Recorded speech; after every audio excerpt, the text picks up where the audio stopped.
Joining us right now, a guy that was right down there on the sidelines in the thick of it all, enjoying it. History in Canada, history in MLS. Kristian Jack at TSN. Kristian, welcome. How are you, pal? I'm very good. Better yet, how are you? Let's talk about the atmosphere, the emotions, the whole night. Because, Kristian, you come from Europe where, you see this on a regular basis. You understand it, you feel it, you smell it, everything. We're not used to this here in North America and specifically in Canada. I had goosebumps last night. What was going through your mind to the lead up, during the game, and after it? Well, I thought, first of all, we had what was supposed to be a 38-minute pregame show on TSN, and it's not lost on me working for the wonderful network that I do. And I don't just say that because they're my employees, it's because I say that with immense pride of the amount of colleagues that I was with last night to put together what was a big broadcast and a big match feel of a broadcast to convey to the viewer how important the game was.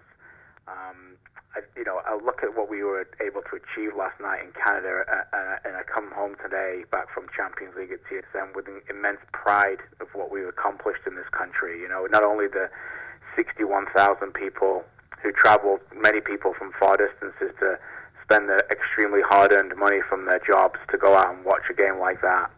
And then be waiting on it, obviously, to come back and wait for that with the delay. My general point was, look, we had 38 minutes in the pregame show before that, and then we had another 30 minutes with that, and we just kept talking, and we had so much to talk about. And, the fans would have gone away from that game thinking about what a wonderful spectacle it was. You bring up Europe, I think anybody who was at that game last night, experience of Europe or not, will qualify to be able to say what a special occasion it was. The atmosphere was absolutely incredible, and it would rival many, many things in Europe. I've known people who've played in Europe. I was with a few people last night on our broadcast who said the same thing. As loud as you can ever imagine a football stadium to be, the roar of the crowd when Montreal scored those two goals, it was sensational, and I wanted to convey to the audience right from the very beginning how far we've come as a country, and as I just said, I left Montreal this morning feeling very, very proud of this wonderful country. And you should be. You should be proud of the network you work for, TSN, not because you're on, not because you work for TSN. 1 million viewers. They didn't spare any expense. They send out the best crew out there. Wonderful coverage post-game, halftime, after the game. TSN didn't, leave anything unturned, and they did a wonderful package, a wonderful show of display all across this country. Thank you to TSN for that. Thank you to the city of Montreal, Kristian. Let's talk about the city of Montreal. Unbelievable response. It was well attended, a record, the largest game watched in MLS history. No violence. Everything went off without a hitch, except we know the debacle on the field. But the city of Montreal should be also proud, KJ. Well, no question about that. Look, we've got broadcast partners there as well in RDS, and I'm not coming onto your show to talk necessarily about the broadcasts, but I just want to bring it up in terms of how important it was for Montreal Canadiens to be playing at home on RDS against Ottawa Senators, and for that game to be removed from the main RDS network to be played for a soccer game. I don't know. You've covered this wonderful sport in this wonderful country, Anthony, for a very, very long time. You've earned your stripes. You've seen it develop. If anyone would have said that to you at any point within the last 20 years, if you were drinking a cup of tea, you might have been spitting out like the people thought they were in the commercial when Jermaine Defoe was signing with TFC. That is just a staggering development that a soccer game in Canada was able to remove Montreal Canadiens, the Habs in Montreal, off the main network. And then to get 60,000 people in there. And let me tell you, these were not casual football fans last night. These were not people wondering about the team and who they are. They were all decked out in blue. There was a wonderful section decked out in red, who obviously still may be traveling back today, and they were loud as well. But this was an informative crowd, a very informative crowd, and I've done a lot of radio interviews over the last few days, and people have asked about the crowd. And the one thing I would say in Major League Soccer that I still think the evolution of the league needs to come on it when the fans can really play a part is that when you go to a game in Europe, footballers tend to need the fans at certain moments of the game. It doesn't always need to be chanting from minute 1 to minute 90 in a monotonous way of entertainment and loudness. Sometimes you need to recognize when your team needs you the most, that boost of energy, that level of energy that goes up to get behind that team at a certain moment. It might be minute 5, it might be minute 55. It doesn't matter. Recognize the instances on the field that you can really make a difference. And I thought Montreal certainly did that right away at the very beginning. You could sense that it was a rapid energy on the field. The game was flying, as you know. The ball would never stop, and the crowd played a big, big part in that. I want you to dissect TFC's performance with me in just a moment. We dissected the Impact's performance with Joey Alfieri and Lloyd Barker. I want your thoughts on TFC. But just before that, two things that left a real sour taste in my mouth. We know what the first thing is, the debacle what took place with the measurements. We know that. And we understood what happened, and it's unfortunate, and it's embarrassing. We know that. But the other thing that left a sour taste in my mouth is this, KJ. Maybe you can talk about it and give me your thoughts as well. MLS knew 2 weeks in advance this was going to be an unbelievable record crowd, 40, 50, 60,000. Why wouldn't they, along with maybe the city of Montreal, say, hey, we need to put grass down on here to be this a world-class game that everyone's going to be watching all over the world. Take $500,000 and invest it in your league for the city, for the players to display the best possible product you can. Because to be honest, Piatti and Jovinko looked completely lost for most parts of the game because it was a carpet, KJ. Well, the turf is a disgrace. There's no other way to say it for me. I was on the field for over 6 hours on Monday, watching both teams train, doing a lot of availability down there, and I said it live on national television last night, and I'll say it again. Ultimately, it is not a surface fit for an occasion like that. Not even close. To answer your question, it's very, very difficult. I've never been one to feel the need in life or in business to tell people how they should spend their money. But let's be honest. If you're going to be able to, it doesn't take a math whiz to work out how much money was made from that last night by adding an additional 40,000 head count and timesing it by a certain average number of tickets. You're going to reach multiple $1 million. So that money's going somewhere, and maybe in the future something needs to be put in place where if that decision is made to move into an environment like that, then part of the money needs to be spent on a better surface. Because I can tell you this, the players were talking about it. The players were talking about it on match day -1 on Monday, and they were certainly talking about it on Tuesday. They won't say that publicly, and of course they are professionals and they want to go out there and play. But it was not a surface that they should have been playing an MLS Eastern Conference Final, and for me. Couldn't agree more with you. Let's talk about this TFC side. To me, that first half, the first 15, 20 minutes, it was a shock. It was embarrassing in many ways. It was as if there was guys that were completely walking in a daze, dreaming. I was absolutely floored. I thought they would have learned their lesson from last year's playoff game, but they didn't. And to me, what was concerning was Clint Irwin was not as sharp as you thought he would be, because we know that Hagelin and Zavaleta, two young guys, would have their moments. Beitashour and Moore, we know that they're the vets, and Morrow, but they didn't have no response whatsoever, and to me, that was alarming. Yeah, there's a number of concerns for me.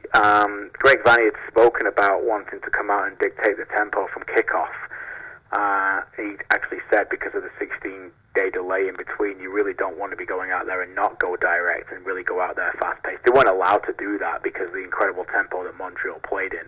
I know you had your former guest on talking about them, but I do think that they played a major part in the demise of TFC earlier in the game. I said on the broadcast yesterday, for the first hour of the game, I think the best 11 players on the field were all Montreal players.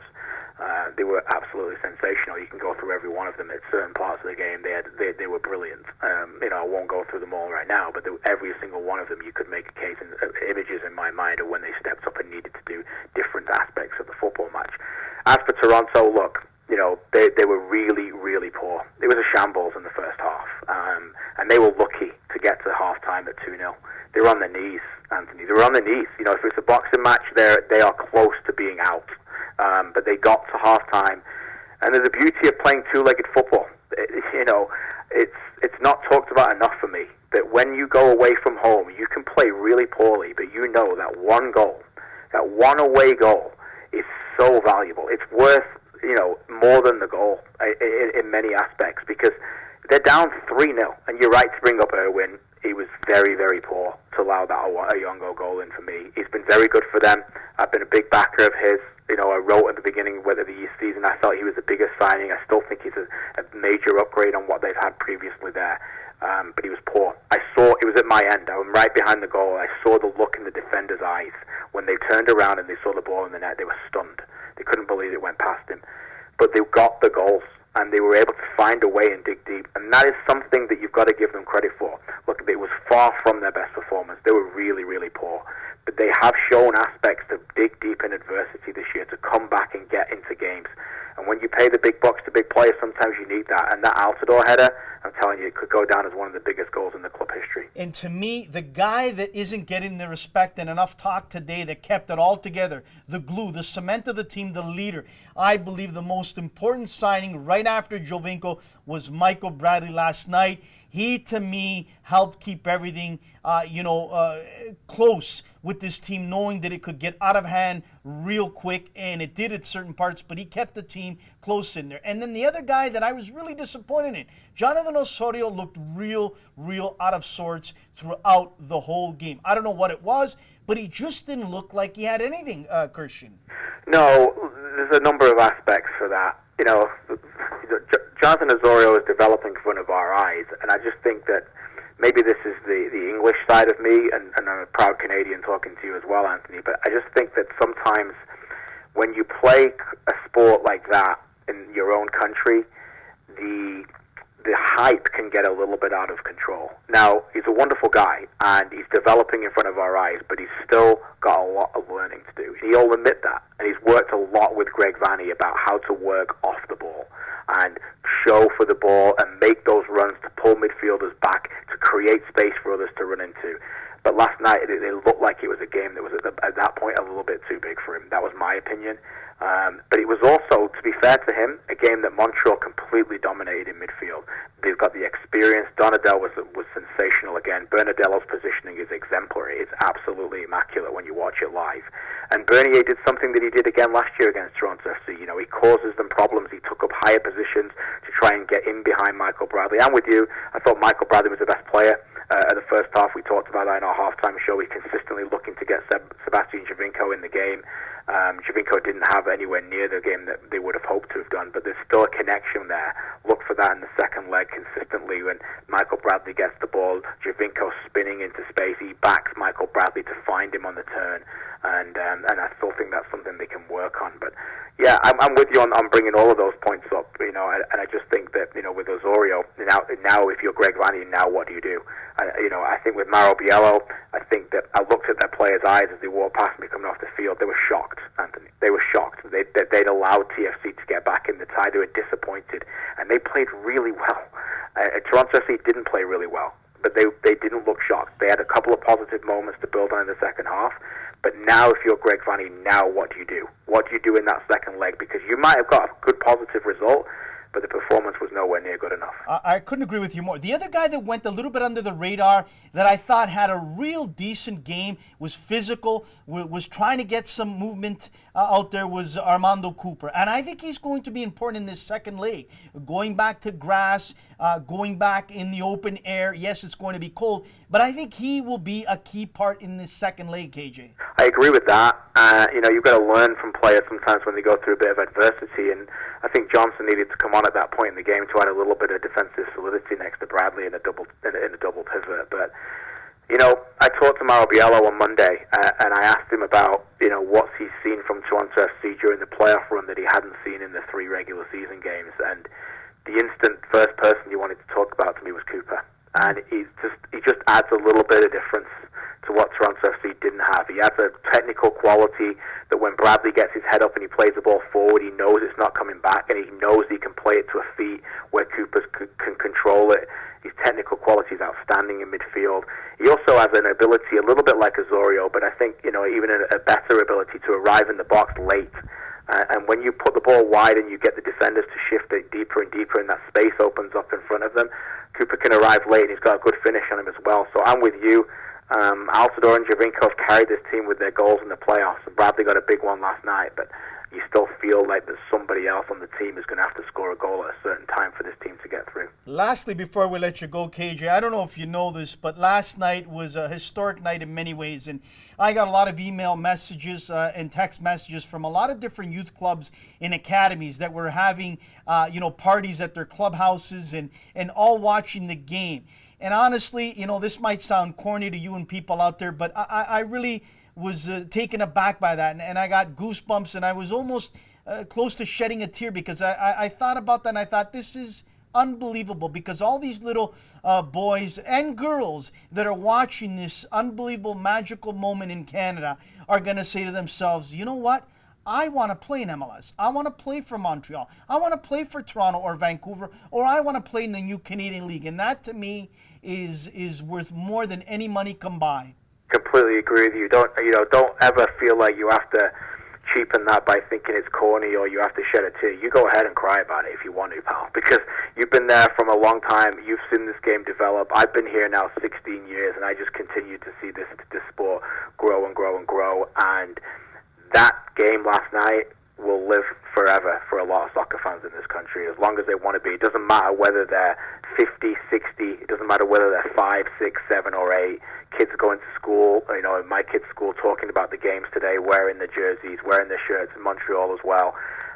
It's a significant historical, reference point forever in Canadian soccer history, and within the rivalry of Montreal and Toronto FC. We live in a country and in a continent where we are drilled towards playoff sports, and sometimes the regular season can be a little bit tedious sometimes, and it's difficult to attract viewers, it's difficult to attract bums in seats and people talking about it all the time. But when you get through it and you figure out a way to get through to this special moment right now, and we got the viewers last night and you've got the people you're talking to, boy oh boy is it worth waiting for. It's a special day and it's a special night, and hopefully it'll be a special night next Wednesday as well when we get to do this all over again, which makes it even better. Well said. You and your crew did an outstanding job. Congratulations once again, Kristian Jack, and we will see you in the second leg. And do me a favor, my wife has a message for you. As we're watching the game, she says, tell Kristian to get his wife to keep tweeting out pictures of those lovely desserts, because it gives me more and more ideas to keep baking great stuff. So do that for me, Kristian. With the holiday season coming around, you're a lucky man to be in that house, my friend. I'm very lucky. I'm very blessed, and also lucky to talk to you. Keep up the great passionate work, pal, and we'll speak soon.